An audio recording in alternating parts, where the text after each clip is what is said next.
I think that what's really amazing is you would have seen this in the Premier's opening statement, where he said, the largest by square meter, country is the United States again, surprising exactly no one. And so the fact is that American companies are still committed to China. And this, of course, is the Import Expo. So, of course, you're talking about the market.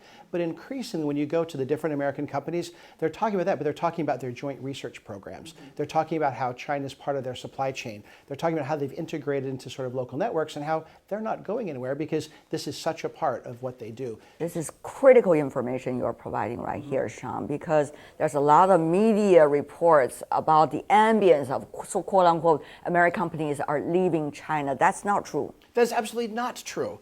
And we have the data to prove it. Over the last few years, companies have realized they need to make supply chains more resilient. And so they're investing in a lot of places. But that doesn't mean that they're pulling out of China. On the contrary, depending on the sector, companies are investing. But what happens is they're doing it quietly.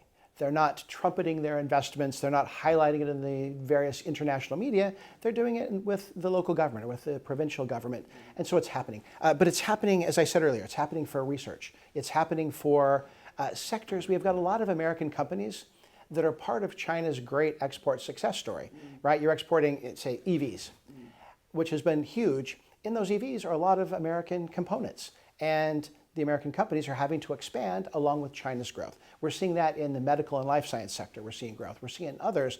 But there's a lot of reasons to be investing in China that go beyond the simple Chinese market. Right.